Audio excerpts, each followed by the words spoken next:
কুরআনুল কারীমের ভিতর আল্লাহ পাক ইরশাদ করেন, কুল লাউ কানাল বাহরু মিদাদাল লিকালিমাতি রাব্বি, কুল লাউ কানাল বাহরু মিদাদাল লিকালিমাতি রাব্বি লানাফিদাল বাহরু ক্বাবলা আন তানফাদা كلمات ربي ولو جئنا بمثله مددا। পৃথিবীর ভিতর যত গাছপালা আছে,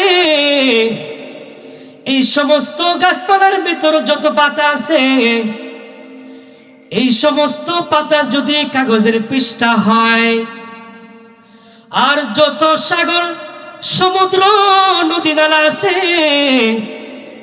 এগুলোর ভিতর যত পানি আছে, এই সমস্ত পানি যদি কলমের কালি হয়, সেই কালি দিয়ে যদি মালিকের নিয়ামত আমি আপনি লেখা শুরু করি, সেই কাগজ শেষ হয়ে যাবে।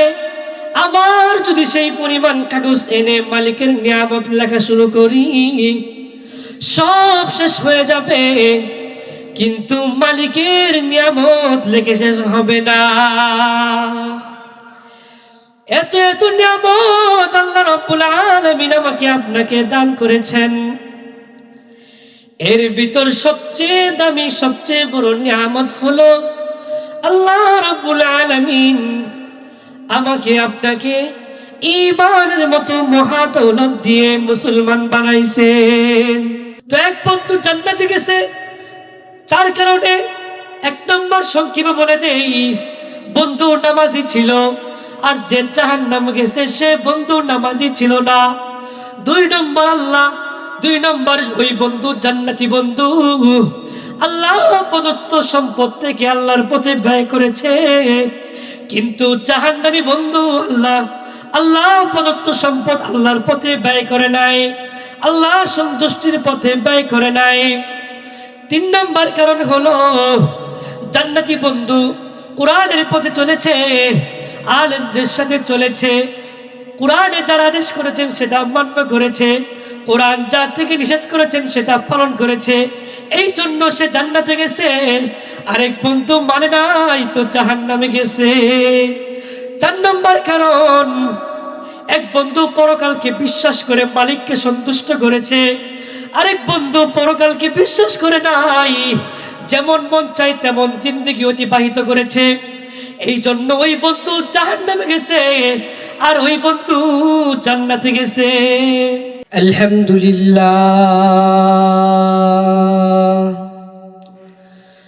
আলহামদুলিল্লাহিল্লাযী জাআলাশ শামসা ওয়াল কমারা বিহুসবান ওয়ান নাজমা ওয়াশ শাজারা ইয়াসজুদান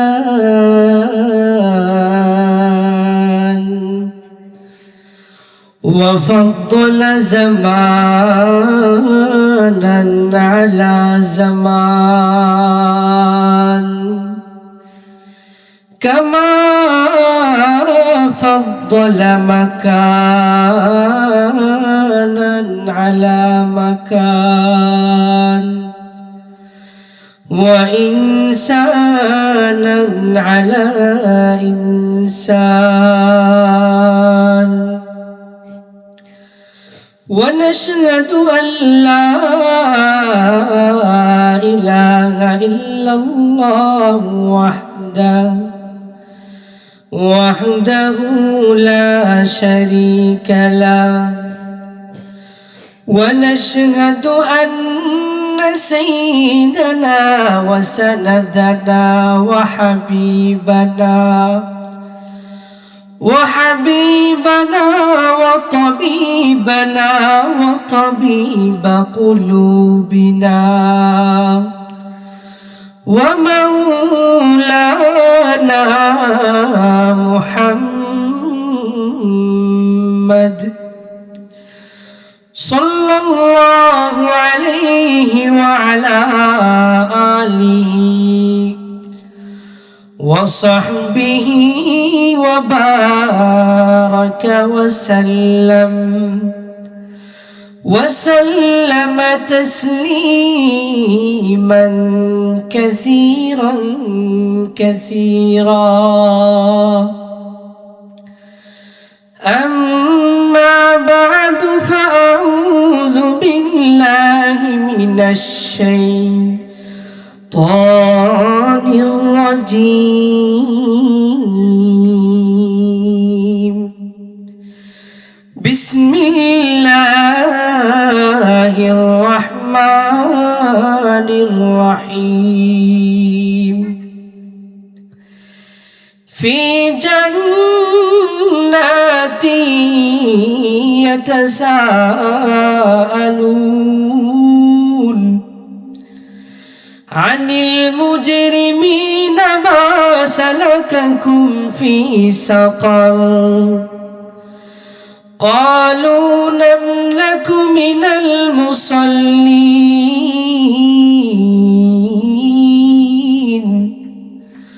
ولم نك نطعم المسكين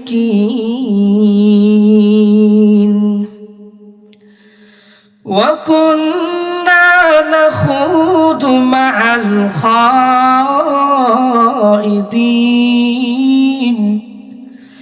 وكنا نكذب بيوم الدين حتى أتانا اليقين فما تنفعهم شفاعة الشافعين فما لهم عن التذكرة معرضين. وعن عمرو بن ميمون قال قال رسول الله صلى الله عليه وسلم اغتنم خمسا قبل خمس شبابك قبل هرمك وصحتك قبل سقمك وغناك قبل فقرك وفراغك قبل شغلك وحياتك قبل موتك أو كما قال النبي عليه الصلاة والسلام. قالوا سبحانك لا علم لنا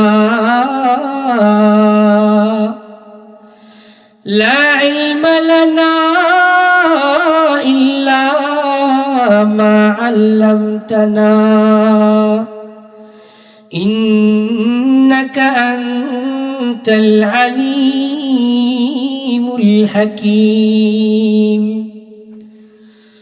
قال رب اشرح لي صدري ويسر لي أمري واحلل عقدة من لساني يفقه قولي. खुदा दर इंतज़ारे हमद मानीस खुदा दर इंतज़ारे हमद मानीस मुहम्मद चश्मे बर्राहे सनानीस मुहम्मद हामिले हमदे खुदा बस खुदा मद है आफरी मुस्तफा बस मुहम्मद अज तुम्हें खाहम खुदा रा खुदाया अज तु हुब्बे मुस्तफा रा ला इलाहा মোহাম্মদের সাথে লা ইলাহা, জুড়ে লা ইলাহা। मोहम्मद ने आकर कुफ्र को मिटाया, कुफ्र को मिटाकर सदाकत बताया। बलग العلا بكماله كشف الدجى بجماله حسنت جميع خصاله صلوا عليه وآله اللهم صل على محمد وعلى آل محمد كما صليت على إبراهيم وعلى آل إبراهيم إنك حميد مجيد اللهم بارك على محمد وعلى آل محمد كما باركت على إبراهيم وعلى آل إبراهيم إنك حميد مجيد صدق الله مولانا العظيم وصدق رسوله النبي الكريم ونحن على ذلك من الشاهدين والشاكرين والحمد لله رب العالمين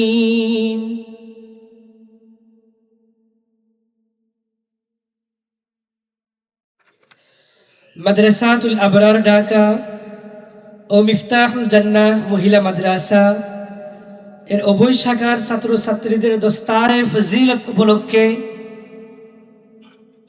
12তম তাফসীরুল কুরআন মাহফিলের উপস্থিত সম্মানিত সভাপতি, প্রধান অতিথি, বিশেষ অতিথি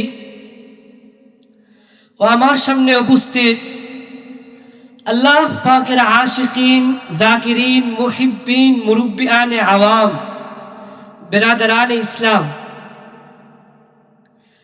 আল্লাহ পাকের নিকট লাখ কোটি শুকরিয়া যে আল্লাহ আমাকে আপনাকে এই ফিতনা ফাসাদের জামানায় পুরা উম্মত থেকে যাচাই বাছাই করে একটি দ্বীনি মজলিসে বসার জন্য যে বিশ্ব মালিক আমাকে আপনাকে তৌফিক দান করেছেন, সেই বিশ্ব মালিকের বিশ্ব দরবারে বিশ্ব কালিমাতুশ শুকর আদায় করি আলহামদুলিল্লাহ।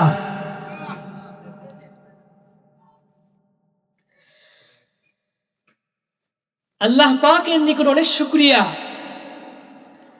যে আল্লাহ পাক আমাকে আপনাকে এমন একটি দ্বীনি মজলিসে বসার তৌফিক দিয়েছে।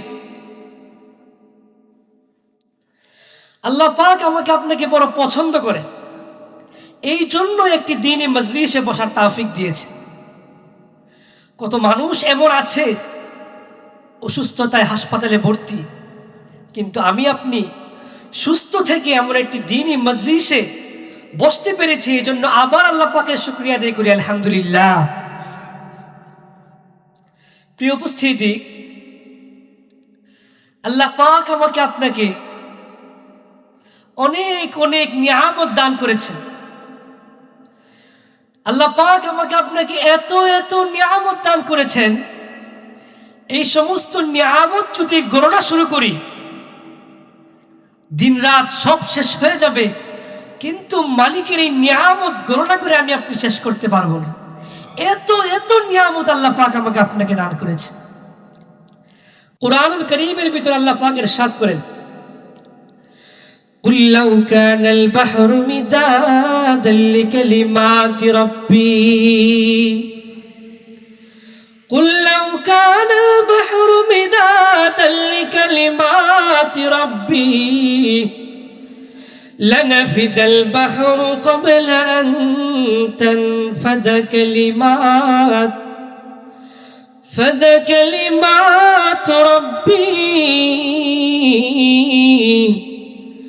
ولو جئنا بمثله مددا পৃথিবীর ভিতর যত গাছপালা আছে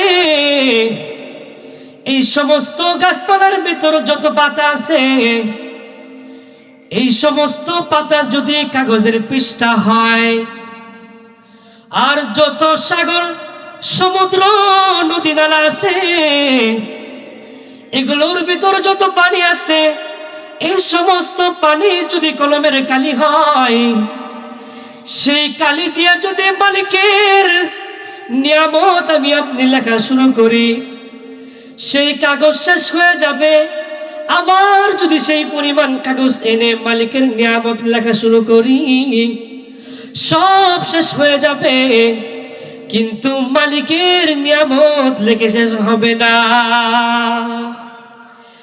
এত এত নিয়ামত আল্লাহ রাব্বুল আলামিন আমাকে আপনাকে দান করেছেন এর ভিতর সবচেয়ে দামি সবচেয়ে বড় নিয়ামত হলো আল্লাহ রাব্বুল আলামিন আমাকে আপনাকে ঈমানের মতো মহা দৌলত দিয়ে মুসলমান বানাইছেন এটা সবচেয়ে বড় নিয়ামত এটা যে কত বড় নিয়ামত এই দুটো চক্ষু যেদিন বন্ধ হবে ওদিন বুঝে আসবে এই নিয়ামতের কদর কতটুকু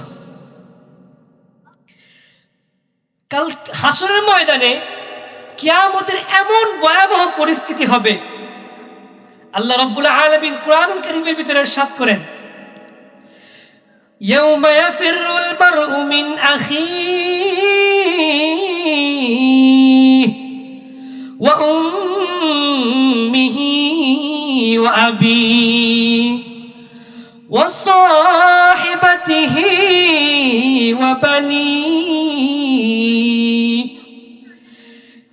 কিয়ামতের ময়দানে এমন ভয়াবহ পরিস্থিতি হবে সেই দিন বাবা সন্তানকে চিনবে না সন্তান বাবাকে চিনবে না মা সন্তানকে চিনবে না সন্তান মাকে চিনবে না ভাই বোনকে চিনবে না বোন ভাইকে চিনবে না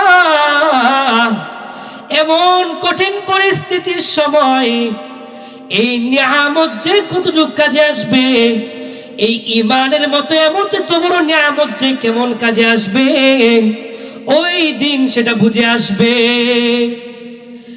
কিতাবের ভিতরে লেখে ইব্রাহিম আলা নবীনা ওয়া আলাইহিস সালাতু ওয়াস সালাম হাসরের মাঠ যখন কায়েম হবে সমস্ত মানুষ যখন ছোটাছুটি করতে লাগবে ইব্রাহিম আলা নবীনা ওয়া আলাইহিস সালাতু ওয়াস সালামের বাবা ছিলেন আজর উনি ছিলেন হিন্দু পূজারী মূর্তি পূজারী ছিলেন উনি ওনার বাবার কাছে এসে আবেদন করবে বাবা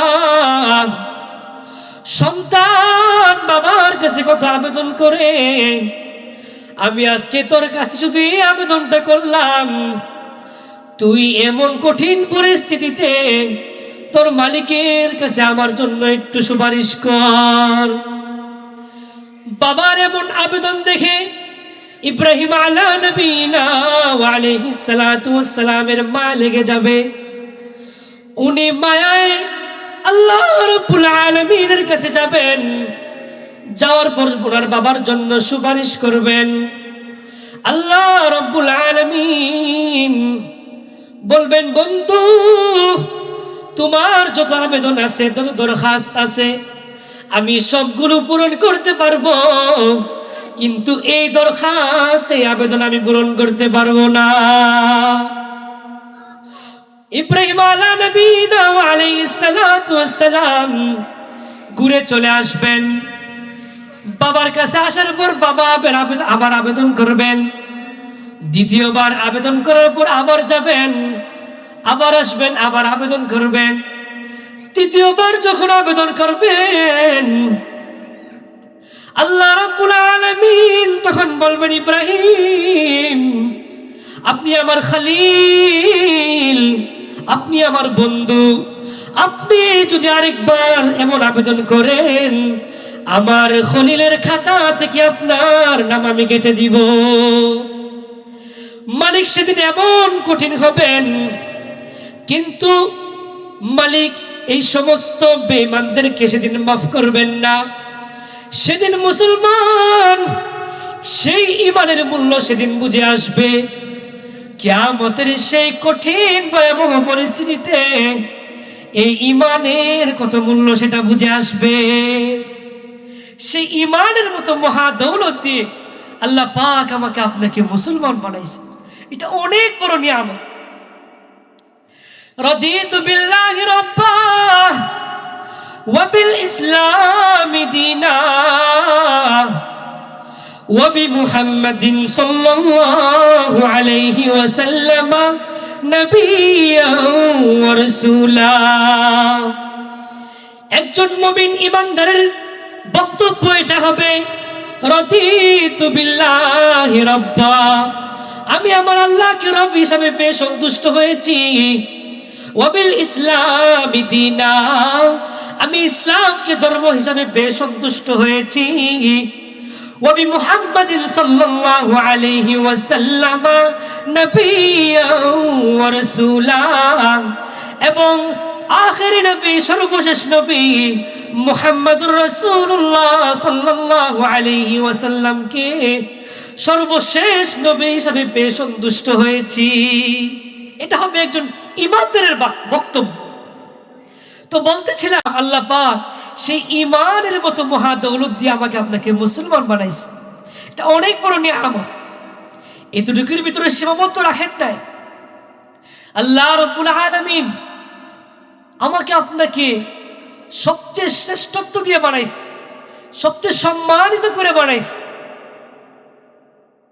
আল্লাহ রাব্বুল আলামিন পবিত্র কালামুল্লাহ শরীফের ভিতরে ইরশাদ করেন, ওয়ালাকাদ কাররামনা বানি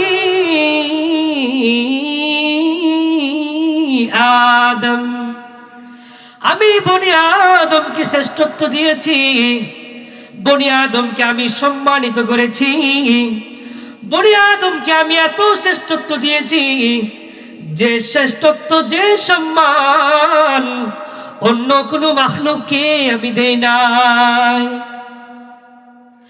আল্লাহ রাব্বুল আলামিন আমাকে আপনাকে এত সম্মানিত করে বানাইছেন, এত সুন্দর করে বানাইছেন, যে সৌন্দর্য আল্লাহ রাব্বুল আলামিন আসমানকে দেন নাই, যে সৌন্দর্য আল্লাহ রাব্বুল আলামিন জমিনকে দেন নাই, যে সৌন্দর্য আল্লাহ রাব্বুল আলামিন সূর্যকে দেন নাই, তারকারাজিকে দেন নাই, সেই সৌন্দর্য আল্লাহ রাব্বুল আলামিন আমাকে আপনাকে দিয়েছেন। ওয়াত্তিনি ওয়াযাইতুন ওয়া তুরি সিনিন ওয়া হাদাল বালাদিল আমিন লাকাদ খালাকনাল ইনসানা ফি আহসানি তাকওয়িম। আল্লাহ রাব্বুল আলামিন পবিত্র কালামুল্লাহ শরীফের ভিতর তিনটি জিনিসের কসম খায় বলতেছেন, আমি মানুষকে এত সুন্দর করে বানাইছি যে সৌন্দর্য আমি অন্য কিছুকে দেই না। এত সুন্দর করে আল্লাহ পাক আমাকে আপনাকে বানাইছে, এত সম্মানিত করলেন, এত সুন্দর করে বানাইলেন আল্লাহ রাব্বুল আলামিন। এগুলো অনেক অনেক বড় নিয়ামত আমাদের উপর, আপনার উপর। এতটুকুর ভিতরে সীমাবদ্ধ রাখেন নাই। আল্লাহ রাব্বুল আলামিন আমাকে আপনাকে সর্বশেষ নবী, আখেরি নবীর উম্মত বানাইছে।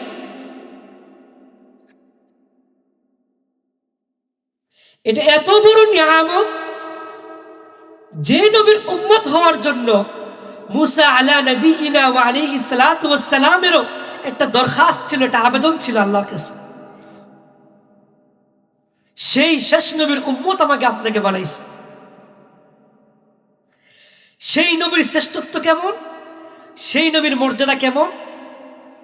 কাল কিয়ামতের ময়দানে যখন হাসরের মাঠ কায়েম হবে, লম্বা হাদিস আমি টানবো না, সমস্ত উম্মত ছুটাছুটি করতে লাগবে। ছুটাছুটি কইরা সর্বপ্রথম আদম আলা নবীনা ওয়া আলাইহিস সালাতু ওয়াস সালামের কাছে যাবে। আদম আলা নবীনা ওয়া আলাইহিস সালাতু ওয়াস সালামের কাছে যাওয়ার পর আদম আলা নবীনা ওয়া আলাইহিস সালাতু ওয়াস সালাম নিজের উযর খাহি পেশ করবেন। আদম আলা নবীনা ওয়া আলাইহিস সালাতু ওয়াস সালাম বলবেন, তোমরা নূহ আলাইহিস সালামের কাছে যাও। উম্মত সেই কঠিন পরিস্থিতিতে ছোটাছুটি করতে লাগবে, এই নবীর কাছে যাবে, ওই নবীর কাছে যাবে। সমস্ত নবী, সমস্ত আম্বিয়া আলাইহিস সালাতু ওয়াস সালাম নিজের উযর খাহি পেশ করে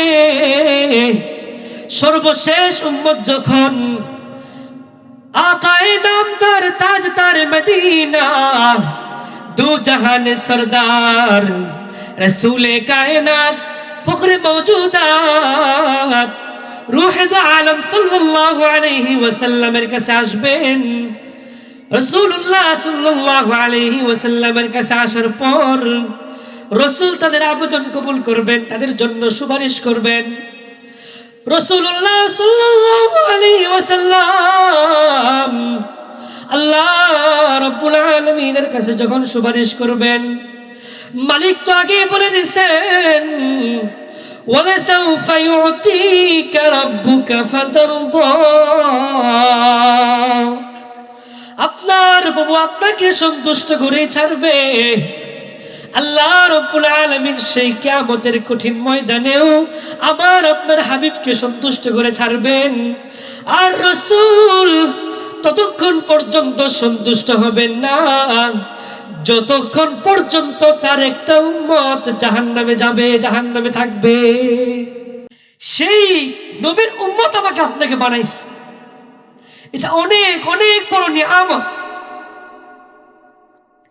আল্লাহ পাক এত এত নিয়ামত আল্লাহ পাক আমাকে আপনাকে দিছে। কিসের জন্য ভাই? মালিকের বুঝি কোনো উদ্দেশ্য নাই? অবশ্যই আছে। মালিকের উদ্দেশ্য কি? আল্লাহ রাব্বুল আলামিন কুরআনুল কারীমের মধ্যে বলে, ওয়ামা খালাকাতুল জিন্না ওয়াল ইনসা ইল্লা লিয়াবুদুন,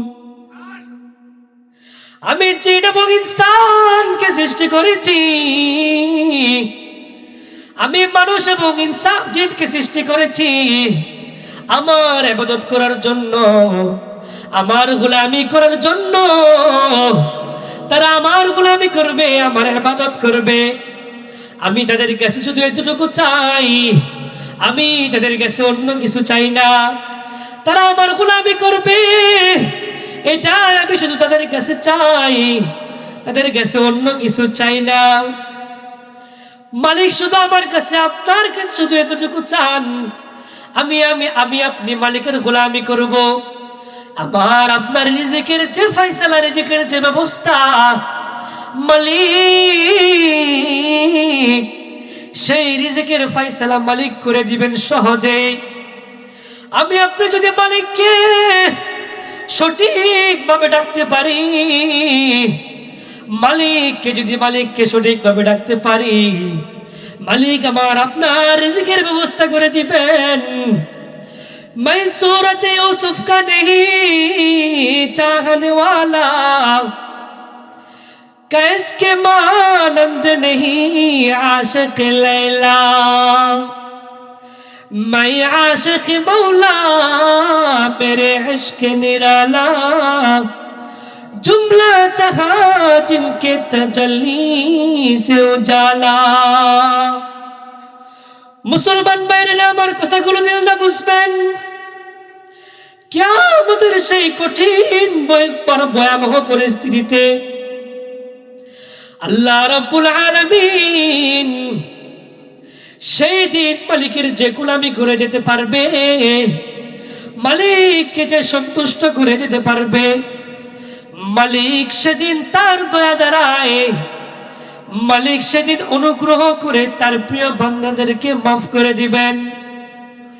কিন্তু যদি মালিকের গোলামি না করি, মালিকের গোলামি যদি না করি, মালিকের যদি অবাধ্য হই, মালিক সেদিন আমাকে আপনাকে মাফ করবে না।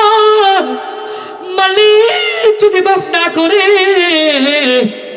মালিক যদি সেদিন আমাকে আপনাকে ধরে ফেলে, আমার আপনার অবস্থা কি হবে? কিয়ামতের কঠিন ভয়াবহ পরিস্থিতিতে সন্তানের প্রতি কত মায়া, সন্তানের প্রতি কত মায়া। সন্তানকে রেখে কখনো বাবা ভাত খায় না, মা সন্তানকে রেখে একাকী থাকতে পারে না। এত মায়া সেদিন কোনো কাজে আসবে না। সেদিন সন্তান মাকে ভুলে যাবে, বাবা সন্তানকে ভুলে যাবে। সন্তান মা মা বলে চিৎকার করবে, মা সেদিন সন্তানের ডাকে সাড়া দিবে না। মা সন্তান বাবা বাবা বলে চিৎকার করবে, সন্তান সেদিন মার ডাকে সাড়া দিবে না। সেই কঠিন পরিস্থিতিতে মালিকের অনুগ্রহ নিয়ে, মালিকের দয়া নিয়ে যদি আমি আপনি জান্নাত লাভ করতে চাই, তাহলে মালিক যে বলছেন আমি তোদেরকে ইবাদতের জন্য বানাইছি, মালিকের ইবাদত করে দুনিয়ার জিন্দেগিটা যদি কষ্ট করে মালিকের গোলামি করে যদি অতিবাহিত করে যেতে পারি, মালিককে তো এটা বলতে পারবো, মালিক তুমি যদি আমাদের পরিপূর্ণ হিসাব নাও, আমরা তো বাঁচতে পারবো না। কিন্তু মালিক তোমার কুরআনের কোনো আদেশ, কুরআনের কোনো নিষেধ, কোনো আদেশ আমি অমান্য করি নাই, কোনো নিষেধ আমি করি নাই। তুমি যার আদেশ করেছো আমি সেটা করার চেষ্টা করেছি, তুমি যা থেকে নিষেধ করেছো সেটা আমি মান্য করেছি। আমি আমার সাধ্য অনুযায়ী চেষ্টা করেছি। আমি বান্দা দুর্বল, মালিক তুমি আজকে তোমার দয়া দিয়ে আমাকে মাফ করে দাও। আমি আপনি যদি মালিককে এই দুনিয়ার জিন্দেগিতে সন্তুষ্ট করে যেতে পারি, আশা করি আল্লাহ রাব্বুল আলামিন সেই কঠিন পরিস্থিতিতে কিয়ামতের দিন আমাকে আপনাকে মাফ করে জান্নাত দান করবে। শুরুতে যে আয়াতে কারিমা তেলাওয়াত করেছি, আয়াতে কারিমার ভিতর আল্লাহ রাব্বুল আলামিন দুই বন্ধুর কথোপকথনের কথা উল্লেখ করেছেন। যে দুই বন্ধু এক দুনিয়াতে থাকতে এক বন্ধু আরেক বন্ধুর সাথে গভীর সম্পর্ক ছিল। এক বন্ধু আরেক বন্ধুকে রেখে কোথাও যেত না। কিন্তু কাল কিয়ামতের ময়দানে এমন হবে, এক বন্ধু যাবে জান্নাতে, আরেক বন্ধু যাবে জাহান্নামে। যেই বন্ধু জান্নাতে যাবে, ওই বন্ধু জাহান্নামী বন্ধুকে টেলিফোন করবে, বন্ধু দুনিয়াতে থাকতে আমাদের মাঝে এত মিল মহাব্বত ছিল, এত দরদ ছিল, এত মায়া ছিল, কোথাও কোনো জায়গায় তুমি আমাকে ছেড়ে যাও নাই, আমিও কোথায় তোমাকে ছেড়ে যাই নাই। কিন্তু বন্ধু আজকে বন্ধু তুমি জান্নাতে, তুমি জাহান্নামে, আমি জান্নাতি কেন? জাহান্নামী বন্ধু তখন জান্নাতি বন্ধুকে বলবে, বন্ধু দুনিয়াতে থাকতে আমাদের মাঝে যদি অনেক মিল মহাব্বত ছিল, কিন্তু বন্ধু দুনিয়াতে থাকতে চারটা কাজ আমি করতাম। বন্ধু দুনিয়াতে থাকতে তুমি চারটা কাজ করতে, আমি চারটা কাজ করতাম না। আমি সেই চার কাজ না করার কারণে আল্লাহ রাব্বুল আলামিন আমাকে জাহান্নাম দিছে। আর বন্ধু তুমি সেই চার কাজ করে মালিককে সন্তুষ্ট করার কারণে মালিক তোমাকে জান্নাত দিছে।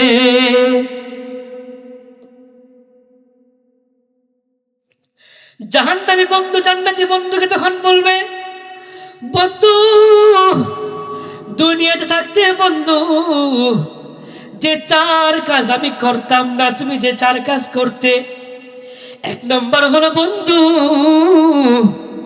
ক্বালু লাম নাকু মিনাল মুসাল্লিন। ও বন্ধু, দুনিয়াতে থাকতে বন্ধু আমি বন্ধু নামাজি ছিলাম না। বন্ধু তুমি নামাজি ছিলে, তুমি নামাজি থাকার কারণে বন্ধু তুমি তোমার মালিককে সন্তুষ্ট করে ফেলেছো। আর বন্ধু আমি তোমার মালিকের সেই ফরজ বিধান নামাজ না পড়ার কারণে তোমার মালিক অসন্তুষ্ট হয়ে আমাকে জাহান্নাম দিয়ে দিছে। এটা হলো বন্ধু 1 নম্বর কারণ। বন্ধু আমি নামাজি ছিলাম না। নামাজ এত বড় ইবাদত, নামাজ আল্লাহ রাব্বুল আলামিনের কাছে এত দামি। আব্দুল্লাহ ইবনে মুবারক রাহমাতুল্লাহি আলাইহি এত বড় বুজুর্গ ছিলেন, এত বড় আল্লাহর ওলি ছিলেন। ওই জামানার সর্বশ্রেষ্ঠ আল্লাহর ওলি ছিলেন আব্দুল্লাহ ইবনে মুবারক। আব্দুল্লাহ ইবনে মুবারক রাহমাতুল্লাহি আলাইহি যখন ইন্তেকাল করলেন, ওই জামানার সবচেয়ে পরের যে সবচেয়ে বড় আল্লাহর ওলি, উনি স্বপ্ন দেখতেছেন। আব্দুল্লাহ ইবনে মুবারক রাহমাতুল্লাহি আলাইহি, আব্দুল্লাহ ইবনে মুবারক রাহমাতুল্লাহি আলাইহি কে স্বপ্নে দেখার পর বলতেছে, ওগো আল্লাহর ওলি, দুনিয়াতে থাকতে আপনাকে মালিকের কোনো নাফরমানি করতে দেখি নাই। সারাটি জীবন মালিকের গোলামির পিছনে কাটায় দিয়েছেন। মালিক আপনার সাথে কেমন আচরণ করেছে? আব্দুল্লাহ ইবনে মুবারক রাহমাতুল্লাহি আলাইহি স্বপ্নের ভিতরে আল্লাহর ওলি বুজুর্গকে বলতেছে, আল্লাহ রাব্বুল আলামিন আমার সাথে অনেক ভালো আচরণ করছে, কিন্তু আমার চেয়ে একজন কামারের সাথে আল্লাহ রাব্বুল আলামিন ভালো ব্যবহার করছে। ওই বুজুর্গ যখন রাত্রে বেলা স্বপ্নে কাহিনী দেখছে, অবস্থা দেখছে, সকালবেলা ওই বুজুর্গের বাড়ি ছুটে গেছে। ছুটে যাওয়ার পর সপ্তপ্ত নিয়ে দেখে ওই বুজুর্গের 2টি কাজ ছিল। ওই বুজুর্গ কামারের কাজ করত। কামারের কাজ করা অবস্থায় কামার যখন হাতুড়ি মাথার উপর নিয়ে যখন বাড়ি দিবে, মাথার উপরে নেওয়ার অবস্থায় যদি মসজিদের মেম্বারে আল্লাহু আকবার আল্লাহু আকবার এর ধ্বনি যদি উচ্চারণ হয়ে যায়, ওই কামার হাতুড়ি বাড়ি না দিয়ে ফালায়া মসজিদের দিকে রওনা হয়ে গেছে। নামাজের প্রতি এত মায়া, এত দরদ থাকার কারণে আল্লাহ রাব্বুল আলামিন যুগ শ্রেষ্ঠ আল্লাহর ওলি আব্দুল্লাহ ইবনে মুবারক রাহমাতুল্লাহি আলাইহি, ওনার চেয়ে বেশি সম্মান আল্লাহ রাব্বুল আলামিন এই বুজুর্গকে দিয়েছেন। এই জন্য মুসলমান, নামাজ আল্লাহ রাব্বুল আলামিনের কাছে বহুত দামি।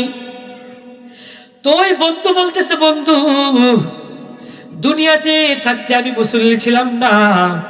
তুমি বন্ধু মুসল্লি ছিলে, তুমি নামাজি ছিলে, আমি নামাজি ছিলাম না। এটা 1 নম্বর কারণ। 2 নম্বর কারণ হলো ওয়ালাম নাকুনু তুইমুল মিসকিন। ও বন্ধু, দুনিয়াতে থাকতে আল্লাহ রাব্বুল আলামিন তোমাকে যে অর্থ সম্পদ দিয়েছেন, তুমি সেই অর্থ সম্পদ আল্লাহর রাস্তায় খরচ করেছ, গরিবের পিছনে খরচ করেছ, আল্লাহর সন্তুষ্টির পথে ব্যয় করেছ। আল্লাহ রাব্বুল আলামিন সন্তুষ্ট হয়ে তোমাকে জান্নাত দান করেছেন। কিন্তু আমি অদম, আল্লাহ রাব্বুল আলামিন যে অর্থ সম্পদ আমাকে দান করেছেন, আমি তা মালিকের সন্তুষ্টির পিছনে ব্যয় করি নাই। মালিকের অসন্তুষ্টির পিছনে ব্যয় করার কারণে আল্লাহ রাব্বুল আলামিন আমাকে জাহান্নাম দিছে। তো 1 নম্বর কারণ ছিল ভাই, ওই বন্ধুর নামাজি ছিল বিদায় জান্নাতে গেছে। আরেক বন্ধুর নামাজি ছিল না বিদায় বন্ধু জাহান্নামে গেছে। 2 নম্বর কারণ, এক বন্ধুকে আল্লাহ রাব্বুল আলামিন যে অর্থ সম্পদ দিয়েছেন, সেই অর্থ সম্পদ সঠিক কাজে ব্যয় করার কারণে আল্লাহ রাব্বুল আলামিন তাকে জান্নাত দিছে। আরেক বন্ধু আল্লাহ প্রদত্ত সম্পদ সঠিক পথে ব্যয় না করার কারণে আল্লাহ রাব্বুল আলামিন তাকে জাহান্নাম দিছে। 3 নম্বর কারণ, ওয়াকুন্না নাখুদু মাআল খাইদিন। ও বন্ধু, দুনিয়াতে থাকতে ইসলামের বিরোধিতা করি নাই, কোরআনের বিরোধিতা করি নাই, হাদিসের বিরোধিতা করি নাই, কিন্তু যারা কোরআনের বিরোধিতা করেছে, যারা হাদিসের বিরোধিতা করেছে, তাদের সাথে সমর্থন করেছিলাম। তাদের সাথে সমর্থন করার কারণে আল্লাহ রাব্বুল আলামিন আমাকে জাহান্নাম দিছে। কিন্তু বন্ধু, তুমি বন্ধু আলেম ছিল না, তুমি বন্ধু এত শিক্ষিত ছিল না, তুমি বন্ধু এত পরহেজগারী ছিল না, কিন্তু তুমি আলেমদের সাথে চলেছ। তুমি মালিক যার আদেশ করেছেন তা পালন করেছ, মালিক যা থেকে নিষেধ করেছেন তা মেনেছ। মানার কারণে আল্লাহ রাব্বুল আলামিন তোমাকে জান্নাত দিছে। আর আমি অদম না মানার কারণে আল্লাহ রাব্বুল আলামিন আমাকে জাহান্নাম দিছে। 3 নম্বর কারণ কি হলো? এক বন্ধু কোরআনের পথে চলার কারণে জান্নাতে গেছে। আরেক বন্ধু কোরআনের পথে চলে নাই, কোরআনের বিরোধিতাও করে নাই, যারা বিরোধিতা করেছে তাদের সাথে সহমত পোষণ করার কারণে আল্লাহ রাব্বুল আলামিন জাহান্নাম দিছে। এবার চিন্তা করেন, যারা কোরআনের বিরোধিতা করে তাদের অবস্থান কি হবে সেদিন? যারা সমর্থন করে তাদের অবস্থায় যদি এই হয়, যারা কোরআনের সরাসরি বিরোধিতা করবে, কোরআনের আইনের বিরোধিতা করবে, তাদের পরিস্থিতি সেদিন কি হবে? 4 নম্বর কারণ, ওয়াকুন্না নুকাযযিবু বিয়াউমিদ্দিন। ও বন্ধু, দুনিয়াতে থাকতে আমি আমার এই সংক্ষিপ্ত জীবনটাকে মালিকের সন্তুষ্টির উপর কাটিয়েছি। মালিক যার আদেশ করেছেন তা পালন করেছি। হাসরের মাঠকে, কিয়ামতকে আমি ভয় করেছি। কিয়ামতের সেই কঠিন পরিস্থিতিকে আমি ভয় করেছি। সেই কঠিন পরিস্থিতিকে ভয় করে মালিকের সন্তুষ্টির পিছনে জীবন অতিবাহিত করেছি। বিদায় আল্লাহ রাব্বুল আলামিন আমাকে জান্নাত দিছে। কিন্তু তুমি পরকালকে বিশ্বাস করতা না, গলা উঁচু করে স্লোগান দিতা, হাসরের মাঠ বলতে কিছু নাই, কিয়ামত বলতে কিছু নাই, দুনিয়াতে আসছি যেমন মন চাই তেমন জীবন পরিচালনা করব। কিসের আল্লাহ, কিসের কি? আল্লাহর হুকুম মানি না, নবীর সুন্নত মানি না, না মেনে এই সমস্ত স্লোগান দিয়া তুমি আল্লাহ যার আদেশ করতেন সেগুলো মানো নাই। কিন্তু আমি অদম, আমি গুনাহগার হতে পারি, কিন্তু মালিকের সন্তুষ্টির পিছনে জীবন অতিবাহিত করেছি। এই জন্য আল্লাহ রাব্বুল আলামিন আমাকে জান্নাত দিছে আর তোমাকে জাহান্নাম দিছে। তো এক বন্ধু জান্নাতে গেছে 4 কারণে। 1 নম্বর সংক্ষেপে বলে দেই, বন্ধু নামাজি ছিল, আর যে জাহান্নামে গেছে সে বন্ধু নামাজি ছিল না। 2 নম্বর আল্লাহ, 2 নম্বর ওই বন্ধু জান্নাতি বন্ধু আল্লাহ প্রদত্ত সম্পদ থেকে আল্লাহর পথে ব্যয় করেছে। কিন্তু জাহান্নামী বন্ধু আল্লাহ প্রদত্ত সম্পদ আল্লাহর পথে ব্যয় করে নাই, আল্লাহর সন্তুষ্টির পথে ব্যয় করে নাই। 3 নম্বর কারণ হলো, জান্নাতি বন্ধু কোরআনের পথে চলেছে, আলেমদের সাথে চলেছে, কোরআনে যারা আদেশ করেছেন সেটা মান্য করেছে, কোরআন যা থেকে নিষেধ করেছেন সেটা পালন করেছে, এই জন্য সে জান্নাতে গেছে। আরেক বন্ধু মানে নাই তো জাহান্নামে গেছে। 4 নম্বর কারণ, এক বন্ধু পরকালকে বিশ্বাস করে মালিককে সন্তুষ্ট করেছে, আরেক বন্ধু পরকালকে বিশ্বাস করে নাই, যেমন মন চাই তেমন জিন্দেগি অতিবাহিত করেছে। এই জন্য ওই বন্ধু জাহান্নামে গেছে, আর ওই বন্ধু জান্নাতে গেছে। মুসলমান ভাইরা, আমার কথাগুলো বুঝবেন, শেষ করে ফেলবো। মালিককে সন্তুষ্ট করতে চাইলে এই 4 কাজ যদি আমি আপনি করতে পারি। আমি আপনি বান্দা কমজোর, দুর্বল বান্দা, সারা রাত পরে ইবাদত করতে পারবো না। সাহাবায়ে কেরামের মতো সারাদিন ভর দাওয়াতের লাইনে কাজ করতে পারবো না, সারা রাত ভর জিহাদের ময়দানে ব্যয় করতে পারবো না। কিন্তু যদি মালিকের সন্তুষ্টির পথে চলে জীবনকে অতিবাহিত করতে পারি, আল্লাহ রাব্বুল আলামিন সেই কিয়ামতের ময়দানে নিজ অনুগ্রহে আমাকে আপনাকে মাফ করে দিবে। শেষে হাদিসের অনুবাদটা করে শেষ করে দিব, সময় শেষ। আমর ইবনে মাইমুন থেকে হাদিসটি বর্ণিত। হাদিসটি মুসান্নিফে ইবনে আবি শাইবার ভিতরে আছে। রাসূলুল্লাহ সাল্লাল্লাহু আলাইহি ওয়াসাল্লাম ইরশাদ করেন, রাসূলুল্লাহ সাল্লাল্লাহু আলাইহি ওয়াসাল্লাম এক ব্যক্তিকে 5টি উপদেশ দিয়েছেন। ইগতানিম খামসান ক্বাবলা খামসিন। রাসূল ওই যুবককে বলছেন, ও যুবক, 5টি জিনিস আসার পূর্বে, 5 অবস্থা আসার পূর্বে 5 অবস্থাকে গনিমত মনে করো। ইগতানিম খামসান ক্বাবলা খামসিন, শাবাবাকা ক্বাবলা হারামিক। তোমার বার্ধক্য আসার পূর্বে তোমার এই যৌবন কালটাকে গনিমত মনে করো। 1 নম্বর উপদেশ কি? রাসূল ওই যুবককে উপদেশ করতেছেন, যুবক, শাবাবাকা ক্বাবলা হারামিক, যুবক, বার্ধক্য আসার পূর্বে যৌবনটাকে গনিমত মনে করো। যৌবন কালটাকে যদি মালিকের ইবাদত করতে পারো, সাধ্য অনুযায়ী সেই ইবাদত করার চেষ্টা যদি করো, বার্ধক্য যখন চলে আসবে, মালিকের তেমন গোলামি করতে না পারলেও আল্লাহ রাব্বুল আলামিন সেই যৌবন কালের উপর ভিত্তি করে মাফ করে দিবে। 1 নম্বর উপদেশ, শাবাবাকা ক্বাবলা হারামি ওয়া সিহহাতাকা ক্বাবলা সাকামি। ও যুবক, 2 নম্বর উপদেশ হলো, অসুস্থতা আসার পূর্বে সুস্থতাকে গনিমত মনে করো। অসুস্থতা আসার পূর্বে সুস্থতাকে গনিমত মনে করো। 3 নম্বর, ওয়াগিনাকা ক্বাবলা ফাকরিক। ও যুবক, অভাব আসার পূর্বে এই দারিদ্রতাকে গনিমত মনে করো। আল্লাহ রাব্বুল আলামিন যে অর্থ সম্পদ দিয়েছেন আল্লাহর রাস্তায় সঠিক পথে ব্যয় করো। কিন্তু যেদিন অভাব চলে আসবে, তখন যদিও এমন ব্যয় করতে পারবা না, কিন্তু আল্লাহ রাব্বুল আলামিন ধনী অবস্থায় যে দান করেছিলে তার উপর ভিত্তি করে আল্লাহ ওই সওয়াব লিখে দিবে। 3 নম্বর কি বললাম? ওয়াগিনাকা ক্বাবলা ফাকরিক।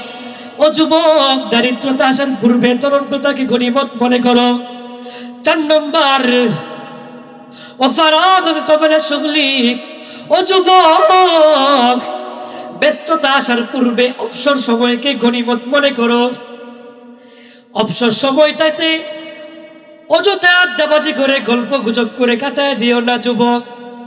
মালিককে মালিক বলে বলে ডাকো, আল্লাহ আল্লাহ আল্লাহ আল্লাহ আল্লাহ আল্লাহ। অবসর সময়টাতে এভাবে মালিককে জিকির করে কাটাও। যখন ব্যস্ত সময় চলে আসবে, মালিককে ডাকতে পারবো না, কিন্তু ওই অবসর সময় যখন মালিককে ডেকেছো তার উপর ভিত্তি করে আল্লাহ রাব্বুল আলামিন সেই সব তোমাকেও দিয়ে দিবে। 5 নম্বর হলো শেষ উপদেশ ওই যুবকের উপর। রাসূল বলতেছেন, ও যুবক, ও হায়াতাকা ক্বাবলা মাউতিক।